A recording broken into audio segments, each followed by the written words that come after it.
Bonjour, on est avec Kylian, Kylian. T'as quel âge, Kylian? j'ai 18 ans. Nafissat, 26 ans. Est-ce que t'es une personne entière? Je fais du mieux que je peux, mais franchement, ouais. Ouais. Avec tout le monde, avec tes amis, avec ton Tous entourage? mes amis, ça, ouais, je suis honnête.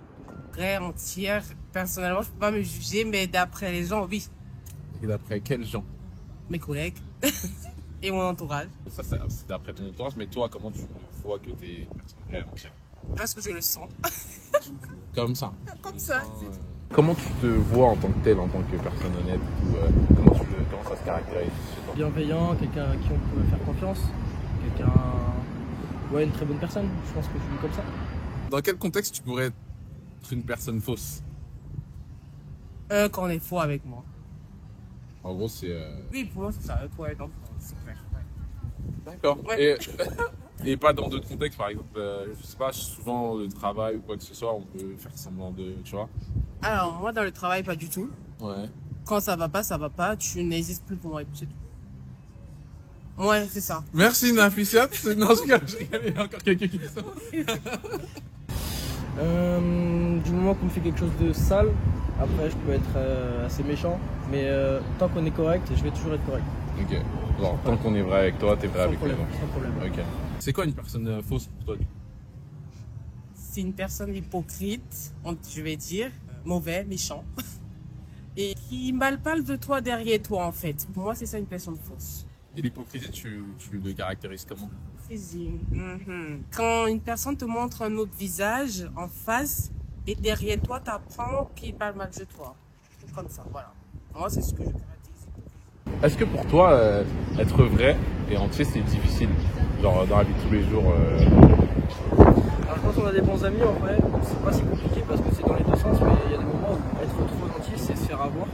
Et honnêtement, moi, ça m'arrive pas énormément. Hein. Ouais. Mais le jour où ça va m'arriver, je sais que je regretterai énormément. Ah ouais? Ah ouais, c'est sûr. Parce que ça peut aller très loin, ces histoires. Et t'appréhendes un peu ce jour-là ou... J'y pense pas, mais c'est vrai que le jour où ça arrivera, ça va me tomber dessus. Comme ça. Vraiment, j'ai pas compris. Est-ce que pour toi, aujourd'hui, c'est difficile d'être vrai? Être vrai, pour moi, c'est inné, d'abord. Après, on n'apprend pas à devenir vrai. Donc, non. Et, dans la société d'aujourd'hui, pour toi, c'est facile d'être vrai, entière Dans la société d'aujourd'hui, je dirais non. Mais principalement, c'est facile d'être vrai. Quand on est vrai naturellement, moi, je dirais. Ouais. Bonjour Église Évidence, je suis Buni avec un U comme dans Uni. Dans la vie, je suis consultant informatique. Bonjour, moi c'est Odile et je suis entrepreneur dans tout ce qui est le métier de la photographie et graphisme. Bonjour, moi c'est Alix et je suis professeur des écoles actuellement. Bonjour, moi c'est René et je suis professeur d'anglais. Bonjour, moi c'est Betchama et je travaille dans les ressources humaines. Et aujourd'hui, nous allons parler de malheureux les hypocrites. Oui, alors on vient de voir le super micro-trottoir et j'aimerais avoir vos réactions par rapport à ce qu'ils ont dit en ce qui concerne d'être une personne vraie ou fausse. Comment vous définiriez ça? Vous définiriez ça, vous, d'être une personne vraie ou d'être une personne fausse?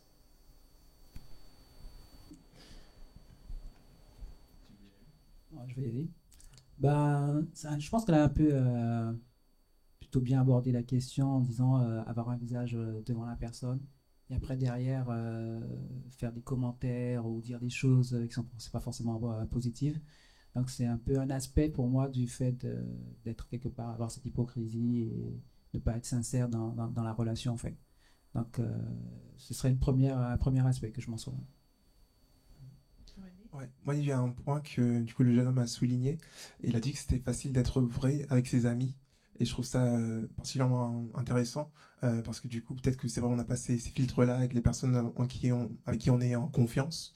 Mais du coup, après, peut-être au travail ou quoi, des personnes qu'on connaît moins bien, c'est là où on peut voir plus d'hypocrisie en fait. Où on va dire bonjour, mais voilà, un faux sourire ou des choses comme ça, sans aller plus loin parce qu'on n'est pas forcément à l'aise avec ces personnes-là.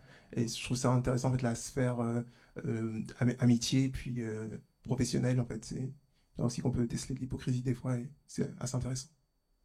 Moi, je pense que quand quelqu'un n'est pas vrai, c'est parce que il craint quelque chose derrière. C'est que il a une crainte derrière. C'est que peut-être que si il est trop vrai avec la personne, il se donne entièrement, c'est que peut-être ça pourra lui jouer des tours, ça pourra avoir un impact négatif sa vie ou pour même sa famille ou son entourage. Donc à partir du moment où quelqu'un est hypocrite, selon moi, c'est que derrière, il pense qu'il y aura des conséquences qui pourront lui être mauvaises, je pense. D'accord, super intéressant vos réponses. J'ai une autre question par rapport à ce que vous venez de dire, et notamment toi, René. Est-ce que du coup, c'est pas peut-être pas aussi une forme d'hypocrisie de se dire que je suis changeant en fonction de mon environnement, dans ma sincérité, dans mon honnêteté, dans la position que j'ai en fait avec la personne. Quand bien même je crains quelque chose, est-ce que quelque part, c'est pas une forme d'hypocrisie déjà?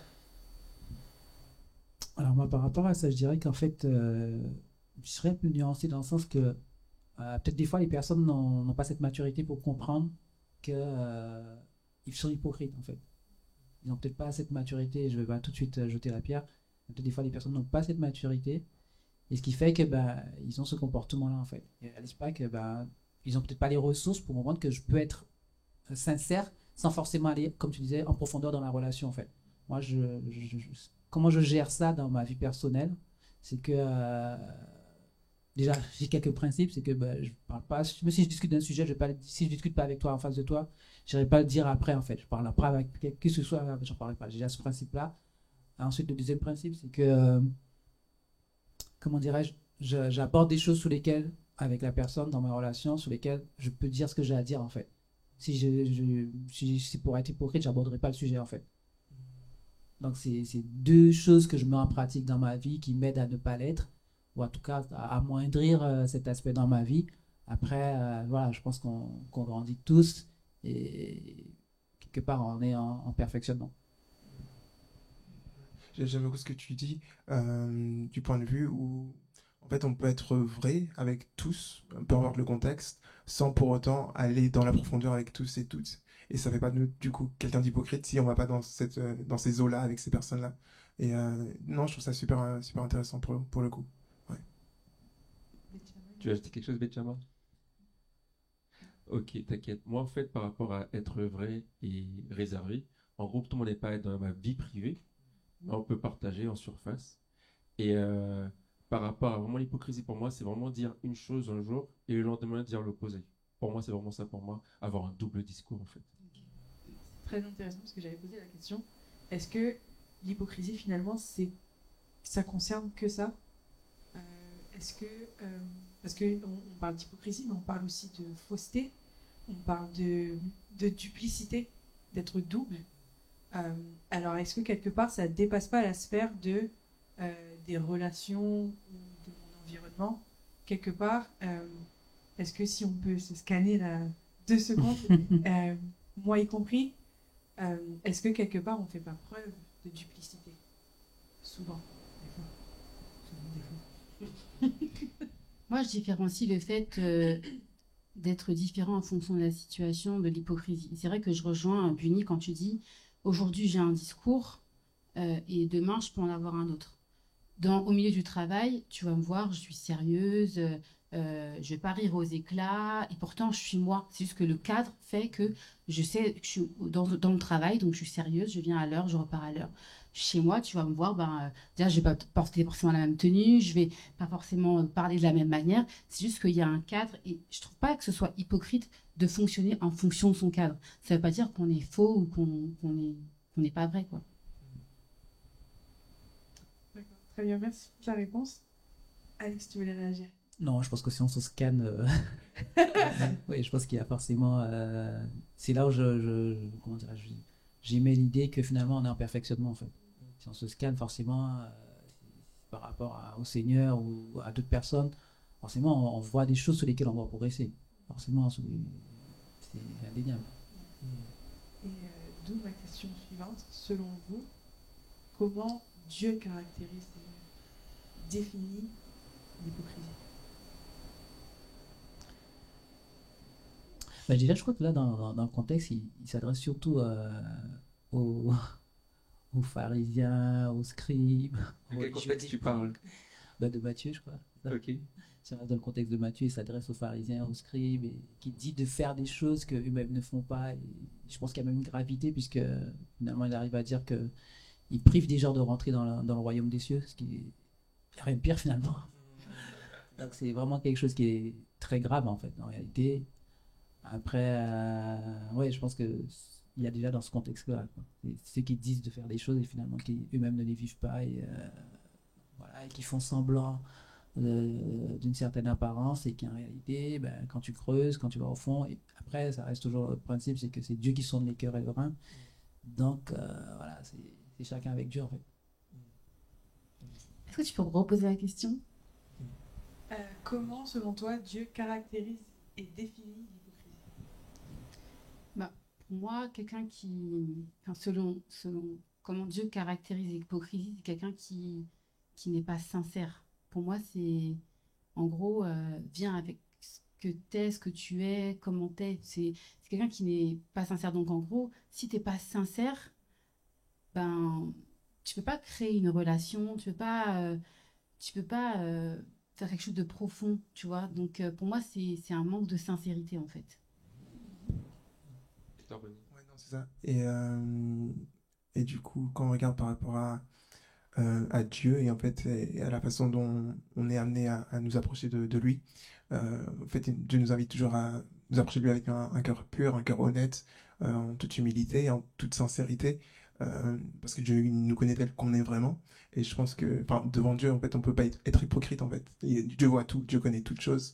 Et donc, tout ce qui serait, en gros, tout ce qu'on viendrait cacher devant Dieu ou devant les hommes, en fait, c'est ça qui serait hypocrite, d'après moi, en fait, pour Dieu. Donc, si on est vrai avec lui, on est vrai dans tout ce que l'on est, en fait, c'est ça aussi, en fait, qui devrait transcender derrière dans nos relations face aux autres, en fait. Pas d'apparence, quoi. Ouais. Non, juste un truc Vas-y. en complément à ce que vient de dire René, c'est comme tu disais, en fait, c'est le fait de. En fait, ça sert à rien de cacher, en fait, à Dieu. Ça sert à rien, c'est. Moi, je sais pas, dans ma relation avec Dieu, ben, j'ai envie de dire, faut toujours être cash, en fait. Tu dis les choses, ça peut être le plus, comment dirais-je, exécrable possible. Bon, tu mets la forme, hein, je veux dire, ça peut être, quelle que soit la chose, tu sais que c'est pas bon, ben, tu lui dis, en fait, hein, parce que de toute façon, il le sait, hein. Donc, je pense qu'il faut garder cette simplicité et dire, ouais, il y a des choses que je veux faire, c'est pas bon, Seigneur, qu'est-ce que tu fais, quoi? Donc, c'est en ce sens que, voilà, que finalement, il y a cette barrière d'hypocrisie, elle saute, en fait. Ben justement, quand on parle de sincérité, l'origine, ça veut dire sans cire. C'est pour distinguer le marbre qui était naturel et le marbre qui était ajouté, où on ajoutait de la cire, où on cachait les choses. Et justement, quand tu parles de pas cacher, et justement, quand je pense à sincérité et intégrité, je pense à vraiment pouvoir dire ce que je pense et penser ce que je dis, en fait. Et ne pas avoir un discours et penser autre chose ou faire autre chose. Et justement, ça nous ramène au verset par rapport au cœur pur.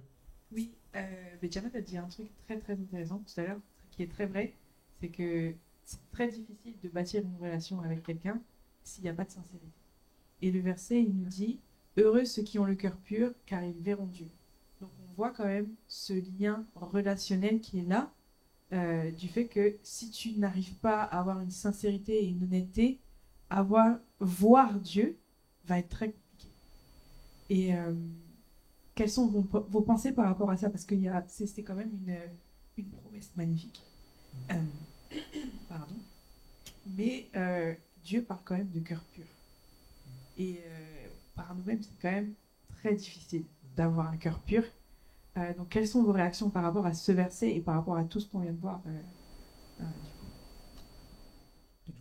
Si tu veux, vas-y, t'as l'air à l'aise. On a un petit peu parlé tout à l'heure, c'est que bah, déjà ce verset c'est tout un programme, hein.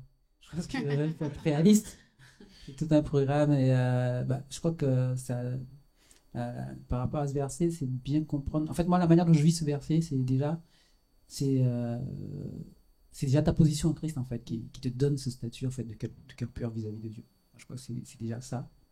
Deuxième chose, c'est que comme je viens de dire, c'est un programme. Donc c'est quelque chose qu'on peut pas faire par nous-mêmes. C'est-à-dire, ça revient à la notion de justification en fait. Donc on pourra jamais se justifier devant Dieu si ce n'est que par la foi en fait. Donc ce cœur pur, voilà, c'est Dieu qui nous donne par la foi en croyant que voilà, que Christ est mort pour nous. Et c'est vrai que ça me fait penser un petit peu à David qui finalement, malgré ses bêtises, Dieu voyait qu'il avait un cœur pur, en fait. Et ça boucle la boucle en disant finalement que c'est ta position en Christ qui te permet d'obtenir ce cœur pur, en fait. Parce qu'à ce moment-là, le fait de croire en Christ, tu es agréable à Dieu, en fait. Donc, c'est un programme, c'est pas par nos forces. Et voilà, c'est d'accepter ce statut que Dieu nous donne par grâce, en fait. Et tu veux ajouter quelque chose à tout ce qu'il vient de dire, parce que c'était riche quand même. Non, mais parce que tu as bien résumé la chose, Alix. Mais voilà, moi je vois aussi ça comme un processus en fait, de constamment, continuellement chercher le Seigneur et lui demander en fait qu'il vienne lui purifier notre cœur. Parce que c'est vrai qu'humainement, de façon charnelle, c'est compliqué en fait. Mais c'est lui qui peut renouveler nos pensées et nous permettre d'aspirer en fait à ce cœur pur et toujours sincère. Et donc voilà, c'est aussi un processus, savoir que du jour au lendemain, ce ne sera pas forcément possible, mais que chaque jour je m'efforce en fait à demander au Seigneur de me purifier et de m'aider à avancer derrière. Du coup, moi, quand on reparle de ce verset, et je me remets dans le contexte dans lequel ça a été dit, donc t'as Jésus, il est là, il parle à tout le peuple qui est devant lui, il parle à ses disciples, et en gros, il dit, voilà, si, en gros, vous voulez avancer, si vous voulez, être heureux, si vous voulez, écoutez ce que je vous dis et mettez-vous dans cette position-là. Du coup, en fait, ça, c'est... Pourquoi je dis ça, c'est qu'en face de ça, on est dans un monde où il y a tout le contraire. Et en gros, c'est pour que les gens, en fait, se recentrent sur ça et se disent, OK, moi, j'ai pas besoin d'être comme les autres. Jésus m'a dit d'être comme ça, donc je vais être comme ça. Je vais avoir un cœur pur. Je vais pleurer avec ceux qui pleurent. Je vais avoir soif de justice. Tout ce qu'il dit, c'est pour se mettre dans un contexte et malgré le monde qu'il y a autour de nous, soyons vrais, soyons comme ça et c'est un jour, je vous verrai. C'est plutôt comme ça que je le comprends. Super, merci beaucoup pour vos réponses. Au final, heureux ceux qui ont le cœur pur, car ils verront Dieu. Je ne me rappelle plus c'est qui l'a dit, mais je crois que c'est toi, Alix, qui parlait de position devant Dieu. Et je voulais juste encourager quelqu'un, parce que c'est très fort ce mot position. Parce qu'on nous dit qu'on a été purifié par le sang de Christ. Et aujourd'hui, c'est la chose qui nous permet de voir Dieu.